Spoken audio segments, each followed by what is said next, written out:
Welcome back to Generational Dr. Wealth, a personal finance show for doctors. This podcast is for educational entertainment purposes only and does not constitute financial, legal, or tax advice. Always consult your own professionals. Hello. Welcome back to the Generational Dr. Wealth show, a personal finance show for doctors. Today, we are going to be discussing step number 4 on the doctor's blueprint to financial freedom.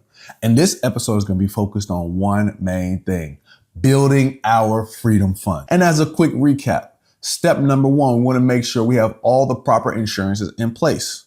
First and foremost, we want to make sure we have income protection, which some call disability insurance. We want to make sure we have professional liability insurance, which some call malpractice insurance. And then we want to make sure we have term insurance. This is life insurance that protects your legacy and protects those that you love. Then we're going to move on to step number 2. We have our 1 month of income saved up. That is our starter freedom fund. You want to make sure you get that first before we go to building the freedom fund. That takes us to step number 3. We want to make sure we're cutting out the wealth killers. We don't want to be thinking about saving income past that first months of income if we have certain debts that are taking 20% of our wealth every single year.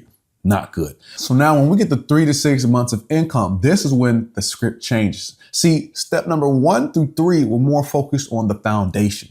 It wasn't necessarily trying to actively build wealth. It was more trying to make sure that nothing catastrophic can destroy your wealth. But now that we have that layer built up, now we can move on to layer number 2. This is your financial framework. If you're looking at the blueprint, it'll actually show you as we move up to the next level, which is level 4 through 6. This is when we focus on actually building that vehicle. This is where you put gasoline in your car. You want to go as fast as possible. This is where we actually start to get into investing.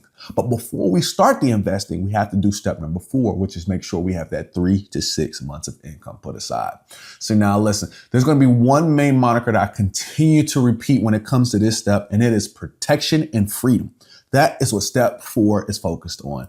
When you're talking about building your freedom fund, 3 to 6 months of income, the one thing you should keep in mind is protection and freedom. When you have those two things in mind, now you are able to invest freely. You're not worried about a downturn in the market throwing your entire life in an upheaval. See, currently as we're filming this, there's a war going on in Iran. There are different manipulations going on in the stock market. There's a lot of stuff that is just out of our control. Some things are very, very unfortunate, like the war that's going on. And some things like the stock market, which are really just out of your control. So what do? You build your freedom fund. When you have those 3 to 6 months, what's going on the outside does not affect what's going on the inside of your home. When you have this freedom fund put in place, it gives you the ability to focus on what is the task at hand. See, this week we have an all-on X dental procedure in our office, which means we're removing all of the patient's top teeth and we're putting in 6 implants in the top and we're replacing his entire smile. See, mentally, I can focus on preparing and making sure we have all the tools and instrumentation necessary for that surgery, even though our stock market portfolio was down 10% year to date, because we have our freedom fund in place. And that's what I want for you out there. I want you to have your funds in place so regardless of what's going on the outside, it does not affect the inside. And yes, the inside of your home, but also the inside of your mind. When you have that high producing motor up there, it's important that you keep it in a protected atmosphere so you can keep doing what you're best at for as long as possible. So now let me back this up a little bit and let's discuss, why does starting your freedom fund and building your freedom fund come before investing? So as I just talked about, our portfolios are down 10% year to date just due to the nature of the market right now. Can I control that? Absolutely not. But can I control how I react to these things? See, when you don't have your freedom fund built up, when you don't have cash set aside in the chance of something unfortunate happening, you are forced to sell prematurely. You are forced to come out of long-term positions that you don't necessarily need to be in. See, now those who don't really know much about taxes and finances and how they play an intricate role with one another, let me try to break this down a little bit. When you are forced to sell because things are melting down around you, you might be selling, but you might not be selling at a technical loss. Understand that. You might be paying taxes because things that are going on are causing you to be a little scared and sell things. So let's say you buy a stock in Empire Dental Group, and that one stock cost $100 back in 2020. Now let's say it's 2026 and that stock that cost $100 has now grown to $1,000. Now, let's say in 2026, the war is going on, different economic issues are going on, unemployment is increasing, employment rates, actually employing people, are decreasing. And let's say that stock tumbles from $1,000 down to $500. Mentally, that is a big gap. To go from $1,000 down to $500, you're saying press sell now. I don't want to lose any more money. But guess what? You bought the stock in 2020 at $100 and you're selling it at $500. Mentally, it feels like you sold the stock at a $500 loss, down from $1,000 down to $500. But what you've actually done is lock in a $400 gain because you bought the stock for $100 and it's actually valued at $500 now. And that's the biggest issue when you sell out of fear or you sell out of necessity, meaning you need your stocks now. Because what happens is stocks grow a lot further as time goes on. See, day to day, stocks don't grow fast, but year to year, they grow big. So I bought the stock for $100. At its peak, it was worth $1,000. Today, it's worth $500. I sold that stock. I felt like, oh man, I lost $500. Well, actually, I've now locked in that $400 gain. That $400 gain is now all taxable. And that's the biggest issue. Not only have you lost your $500 that it went down from $1,000 to $500, but you've also locked in that $400 gain that you owe taxes on regardless. Hello, I'm Jonathan with Team Financials, and here at Team Financials, we make filing simple, accurate, and stress-free. Tax season does not have to be stressful, and we are here to make it as simple and stress-free as possible for you. Whether you need help with your personal tax return or your business owner looking for expert tax preparation, our experienced team is here to guide you every step of the way. We don't just file your taxes. Our slogan here at Team Financials is we educate so you can elevate. Because when you understand your finances, you make stronger, smarter moves for your future. If you mention Dr. Wealth when filing with us, you will receive $75 off your personal and business tax preparations. Ready to get started? Please reach out to us at 704-412-4242 or book directly on our website at teamfinancials.com. Take care. Have a good rest of the day. Bye.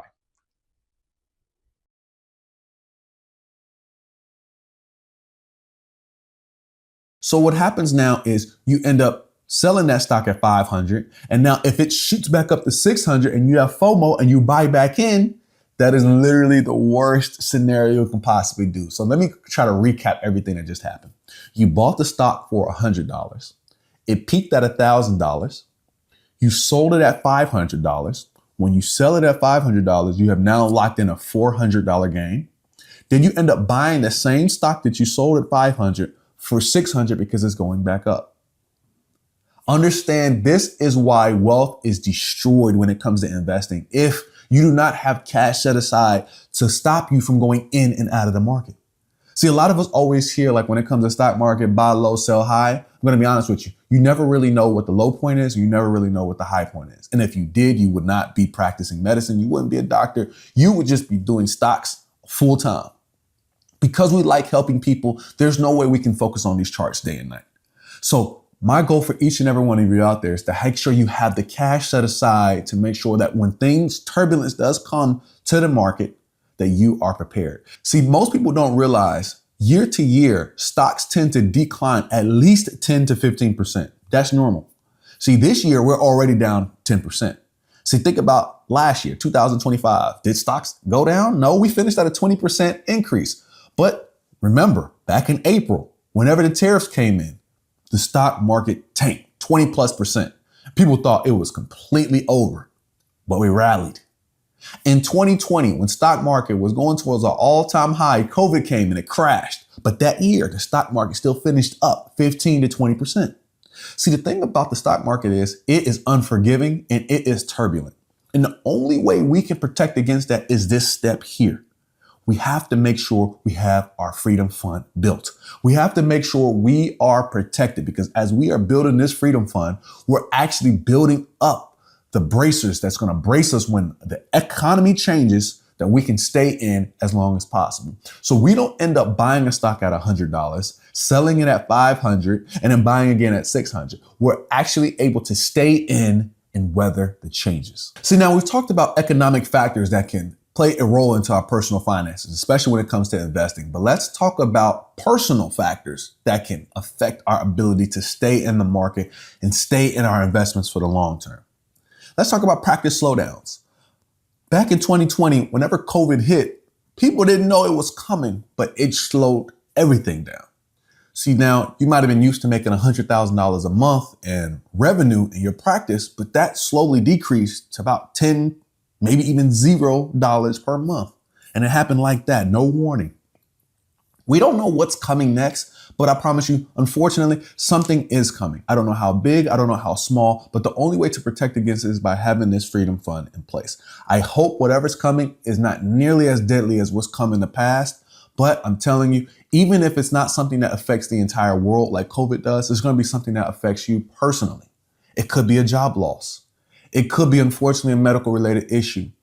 It could be, on the beneficial side, it could be an unexpected investment opportunity that has now come across your desk where you can invest in a startup by putting in $100,000 for 10% of a business that ends up growing to $100 million. See, now, regardless of what it is, I'm telling you, something unexpected will come. I hope for everyone out there, it's a good unexpected. It's an investment opportunity. It's an opportunity to buy a practice, to grow a practice, whatever it is like that. Either way, I want you to be in a position of power. So now when we talk about practice slowdowns, when we talk about medical related issues, when we talk about major home repairs, when we talk about unexpected tax bills, when all these things come up, if you don't have the cash set aside to take care of these things, you're going to have to pull money out of your investments. That's why this step precedes anything when it comes to investing. I want to make sure you have that 3 to 6 months set aside to weather any financial storms that may come your way, or weather any financial positives, any financial opportunities that come your way. I want you to always have what my mentor always said. I want you to always have dry gunpowder ready to go. If something comes your way, you're ready to hop into it full force. Now, let's discuss the difference between 3 to 6 months of income, because this is a pretty wide range.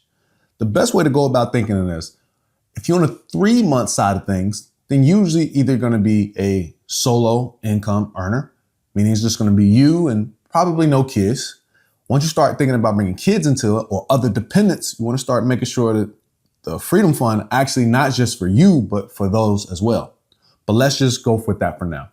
You as a solo individual, 3 months, especially if you have a very stable job, is a good place to be in. Now, once you bring a family into it, we're going to need a little bit more income because you tend to have more expenses. Now, again, on the 3-month side of things, tends to work pretty well when you have a stable job, and especially if you and your spouse both have stable jobs and your incomes are comparable, meaning that if you're making $200,000 and they're making $200,000 and both of you have stable jobs, then that's fine. They can bring 3 months of income and you can bring 3 months of income. Y'all tend to be in a safe space. Now, we tend to move up to 4, 5, 6 months when there's added variabilities. When you are a practice owner, 3 months of income is not going to be enough, because you got to kind of think about it. You have to have income for your personal life, which is the 3 months, but you also have income for your business, because this, as we talked about previously, when COVID happens, do you have the income ready to weather any storms? Or unfortunately, you're going to be like some practices that had to close down because they were out of money. That's not a good place to be in. Now, when we think about 6 months of income, these are usually the sole breadwinners in the house. Meaning if you have a stay-at-home spouse, then you definitely want to be leaning on 6 months of income because, again, you have to play both that person's side and your side when it comes to income. You have to make sure y'all are protected on all sides. Then on top of that, when it comes to being a solo earner, God forbid something happens to your particular job, you have to be able to weather the entire storm. You have to keep the financial house alive. That's a lot of responsibility. And 3 months of income is just not a safe enough place to be, especially if you're responsible for the household having income. Now, as I move back to my practice owners, again, you have to think to yourself, not only do I need to save for myself, but I also need to save for my business. This is where you can start putting aside some income to get ready for whatever major project you have going on. It might go from 6 months to 7 months, somewhere teetering around there. But for the requirement of this step, it's at minimum 3 steps, and you want to get up to about 6 months. Once you get to that 3 months to 6 months, then you're in a very solid place to weather whatever comes your way. And then one more time from our practice owners. The reason we want 6 months is because we need to make sure we can weather whatever storm that comes. Again, when COVID happened, no one ever knew that practices would be shut down for months. But by having that 6 months of income saved up, not only are you protected for whatever might happen to the practice, but you also can start saving for whatever future expenditures you may want to happen. You might want to renovate the office. See, right now, we're already saving up for a refresh that my wife wants to do at our practice. She wants to change the inside. Right now we have more of a darker type spa type feel, and she wants to lighten things up a little bit. And that's completely okay. We're going to start saving for that now. This is where we save for that. Now we thinking about 6 months, we can go ahead and start bumping it up to 7 months, 8 months. But regardless, for this step, 3 months is minimum of income and 6 months is recommended. Anything above that, we're moving to different steps. You can make the decision whether you want to invest anything higher than that or if you want to keep on saving for future projects. Now, when it comes to this 6 months, you also want to keep in mind that this is where you keep the slush fund just in case you got to maintain payroll. So not just upgrades to your office, but also keeping the lights on, like literally. This is where you put the excess funds to make sure you have utilities set aside. You can make sure you meet payroll. Basically, like I like to say, your bare bone expenses. How can you make sure you make your mortgage payment on your practice? How you can make sure you make the mortgage payment on your home? This is where you take care of that. If your lifestyle expenses tends to be higher than the average doctor, you need to make sure you're saving more than the average doctor because when things happen, you want to make sure you're prepared. See, the thing about COVID, even when that happened, you still had to make your house payment. You still had to make your high rent. You still had to pay for the 2-3 cars in your garage. See, even when things are happening around us, when you have a higher inflated lifestyle, those expenses tend to stick. So make sure you're prepared for it because you worked hard to be in this position. If you want nice things, you deserve to have nice things. Just make sure your freedom fund is one of those nice things. Make sure your freedom fund matches the lifestyle that you live. If you've been listening to the show, you probably heard us talk about the Doctor's Blueprint, the 9-step framework that helps doctors go from 6-figure debt to financial freedom. But a lot of listeners have asked the same question. How do I apply this to my own situation? That's exactly why we created the Doctor Wealth Blueprint Plan. It's a personalized financial roadmap designed specifically for doctors. We walk through your entire financial picture, your debt, insurance coverage, saving strategies, investment plan, and long-term goals, and then turn it into a clear step-by-step plan based on the Doctor's Blueprint. If you're interested, just text the word blueprint to 704-336-9313, and we'll send you the details and application. Again, that's blueprint to 704-336-9313 to learn more about the Dr. Wealth Blueprint Plan. To follow up, the main reason we say 1 month of income versus 1 month of expenses is because most doctors don't know how much they spend month to month. But most doctors tend to know how much they make month to month. So now that we have established that we're going based off the premise of 1 month of income, let's go ahead and list some expenses that will go into your monthly expenses when things get tight. See, the thing about it is when things get tight, you actually have the fluidity to be able to grow and expand how much you're spending per month.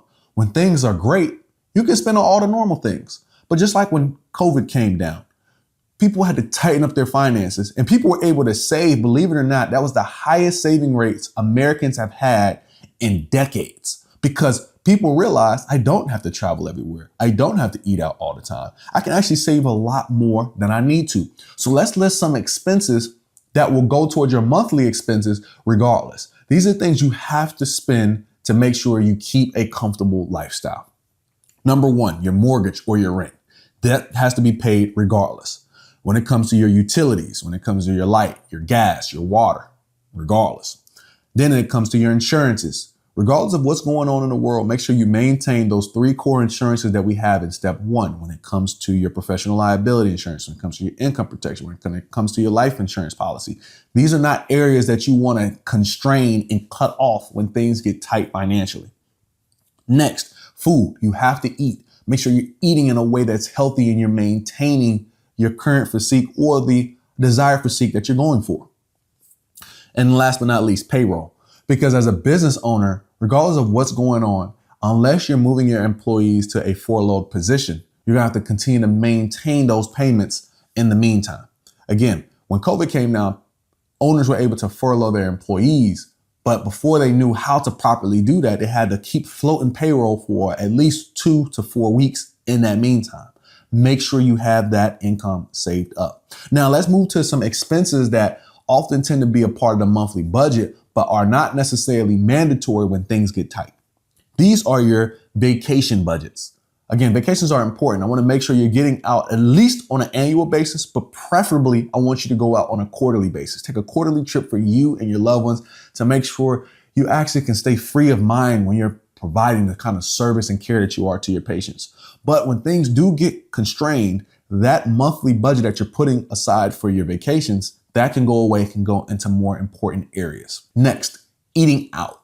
For some people, it feels like you always have to eat out. But again, remember back to COVID. For weeks, we did not eat out. So it's not necessary, but it is a very nice luxury to enjoy. Last but not least, lifestyle upgrades, the new car, the new house, all that stuff is fantastic when economic times are great. But if the practice is slowing down, if there's a health related issue, if you have to take resources away from the main pot and funnel them into a new investment, these are 3 areas that can be cut down to make sure you maintain. See, what I don't want to happen is someone thinks that, okay, I'm going to cut my life insurance so I can continue to maintain eating out the way I enjoy doing it. We have to do things in the proper order. See, no one likes talking about this stuff because it's not fun. We don't like being told about what areas that we should not keep and areas that we should keep. It's not fun. But guess what? By you make sure that you have built your freedom fund, you have given yourself options. You don't have to cut out eating out when you have a very solid freedom fund, regardless of what's going on in the economy. Let's move on to the next. Where should you keep these funds? As we talked about before, you want to keep these funds into a high yield savings account or a money market account. Those are the different accounts that tend to have the highest amount of interest. A CD can work as well for a portion of it, but I wouldn't do all your money into a CD, which is a certificate of deposit, because for most certificates of deposits, if you break them early, you owe a penalty of that interest. So you might as well just take a little bit less interest, because money market accounts and high yield savings accounts tend to have lower interest than a CD. You might want to take a little bit less interest to make sure you have that freedom for what these funds are for. These funds are for your freedom. So don't tie them up in a way that you would think twice about spending them when you actually need to spend them. You want to make sure you can access these funds in 24 to 72 hours. You need to be able to get to these funds quickly in the emergency of something happening. So remember back when our Airbnb was flooding out, to get the water mitigators even to the property, we had to be able to pay for the dispatch fee to even get them out there. If we don't have that, the flood just keeps on growing. And that's just like your personal finances. The financial flood is going to continue to pour if you can't easily get to your cash. Some areas, again, that you want to avoid when it comes to this freedom fund is CDs, especially long-term CDs, because those tend to have the more stiffer penalties. Stocks are not areas to keep your freedom fund. First of all, things can go up and down. Like we said right now, as we're filming this, we're already down 10% this year. That eats away at your wealth. And last but not least, crypto. Crypto is not a place to store your freedom fund. It's just not. Now, I want to talk about one of the most underrated benefits of having this freedom fund, and that's psychological freedom. When you know that regardless of what happens to this toxic job, if they fire me, if I choose to leave, I'm good, that brings a different kind of peace of mind. See, we've all been in positions that we don't necessarily love. But when you don't have freedom to exit, it becomes even worse. It literally affects your mental health. This freedom fund enables you to have the ability to move to wherever fits your life best. This gives you the ability to step away if necessary. Now, on top of being able to step away from a job, this also gives you the ability to take care of whatever comes your way. See, now, if you know that you're one accident away from everything going down in your financial life, that's a lot of financial pressure to carry, especially if you're the sole breadwinner of your household. Instead, by saving this up, it gives you the peace of mind of knowing that if something happens, we have time. Regardless of even if something happens to someone's ability to earn, by having 3 to 6 months of income saved up, again, most income protection policies are going to have a 90-day waiting period. It bridges that gap to make sure that the policy can now start paying out the benefit in which you did it. So now, as we talked about before, if you paid for your income protection policy after tax, you're going to get the entire face value of that policy. You see how things start to stack? When you make good decisions from step number 1 and now to step number 4, you have the best income protection policy in place that you paid for after taxes, so you get the full face value of it. You already have your starter freedom fund in place. You've already cut all your wealth killers. So God forbid something happens at this step, you already have your policy ready to kick in because you have your 3 to 6 months of income to keep you afloat during that 90-day waiting period. And you've already taken care of all your debt that is stealing your wealth, all the major debt that's over 8%. Now you're in a really solid financial place. See, by the time you get to step number 4, you already know I have the best insurance policies in place. I'm not having any kind of debt that's draining my wealth. I can relax. Mentally, I can think about protection and freedom. Emergencies are no longer emergencies to me. Things that come crashing down can now no longer rock our financial life. That's where I want you to be. When you think about these psychological freedoms, this gives you the ability to take more risks when it comes to your businesses. This allows you to be able to maybe invest $20,000, $50,000 into a business venture that you feel passionately and strong about, that you've done your research on. This gives you the opportunity to make those kind of investments. This gives you the ability to step away from bad insurance contracts that don't fit the kind of care you want to provide. See, in dentistry, there's a big movement right now of cutting insurance by going out of network. See, this gives you the ability to now be able to say, over this next year, over 2026 or 2027, our goal is to cut out the 2 top insurances that gives us the biggest write-offs. The ones that causes us to accept 50% write-offs. This is where we do it at. Maybe we don't want to cut all of insurances at once, but maybe we just cut the top 2. This gives you the freedom to be able to have that fluctuation on your top line revenue because the bottom line, your household stability income, is already in place. So now let's discuss, how do you actually build a freedom fund? How do you actually get 3 to 6 months of income into an account? It's not easy, but let's go through some steps. Step number 1, you have to actually identify how much is 3 to 6 months of my income.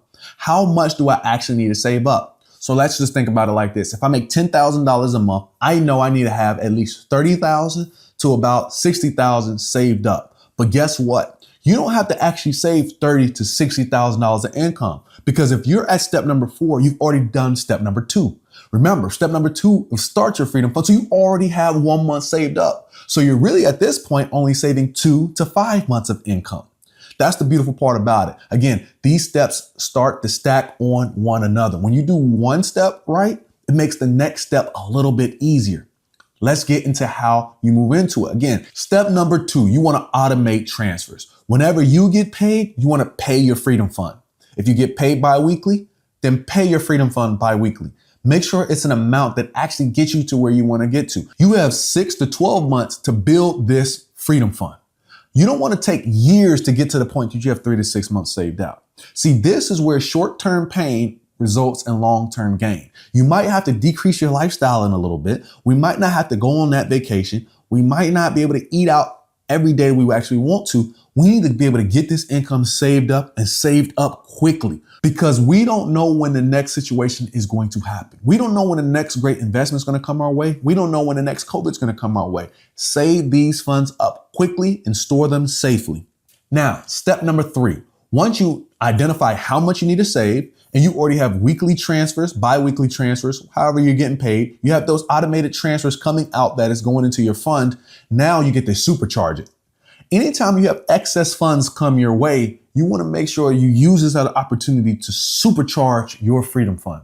If you get a bonus at work, or you have a high production month, or you get a big tax refund, take a large chunk of that and throw it into your freedom fund.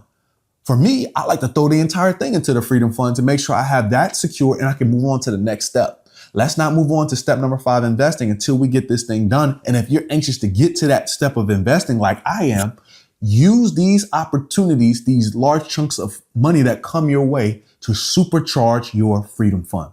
So just to recap, if you're getting a big bonus at work, if you get an unexpected tax refund, if you have a large production month, these are opportunities to be able to supercharge your freedom fund. Now, let's talk about the replenishing rule. The thing about the Freedom Fund is it's meant to be spent in scenarios in which it needs to be spent. So if it goes down, just have the understanding, it's okay. I will replenish these funds when I'm back into a strong financial position. When COVID happened and everybody left out of their workplace, unfortunately, Freedom Funds started to dwindle down. That's okay. That's what it's there for. It's meant to be spent in times that it needs to be spent. Now, that doesn't mean you spend it at the same rate you were spending before you needed to use it. Again, whenever things happen, we can crunch down our expenses, and we want to make sure we're spending our income in expenses that we need during those times, and we're cutting our expenses, especially during times of conservation. Now, when it comes to this replenishing rule, as you are spending your income, that's okay. You're dwindling down your Freedom Fund with the mindset that when I do get back into a position that I need to fill this thing back up very, very fast. So what happens is sometimes on one hand, when we have a Freedom Fund and it's sitting for a long time and we're not using it, it can go anywhere. We can spend it on a vacation. We can spend it on a nice car, all these different areas. You don't want to do that. You want to keep your Freedom Fund to the side. You might not use it for 10, 20 years. That's completely okay. It's in a high interest account and it's at least getting a few interest points.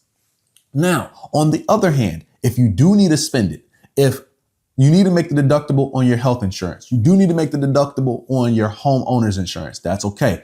We spend it. We get it back up to where it needs to be. Treat this as a non-negotiable system. Remember, when things go down, spend accordingly, but we have to get this account back up. Remember the replenishing rule. This is a non-negotiable system. As you spend it, you have to get it back up. Whenever income starts rolling back in, we pause investing. We stop. We figure out where are we? Because we could have been on step number 7. But if everything stops and we need to start using our Freedom Fund, technically we're back at step number 4. And we cannot advance back to step number 5, which is invest, invest, invest, until we have our Freedom Fund back fully furnished. Again, remember the rule of replenishing. Say it with me. The replenishing rule. The replenishing rule. Make sure your Freedom Fund is always replenished. We've talked about a lot today. I'm excited for you to continue to build and grow your Freedom Fund. This is a fun episode. I look forward to the Q&A on this Freedom Fund episode. Make sure you submit your questions to the information below. You can send it to us on Instagram. You can email it over to us and we'll get your questions answered. We look forward to seeing you next time on the Generational Dr. Wealth Show, a personal finance show for doctors. See ya. This show is for educational and entertainment purposes only and is not intended to be financial, legal, or medical advice. We are not acting as your personal financial advisors. The strategies discussed are general in nature and may not be appropriate for your individual situations. You should always consult your own qualified financial, tax, and legal professionals before making decisions about your money. The host and guests are not responsible for any actions you take based on the information shared on this show.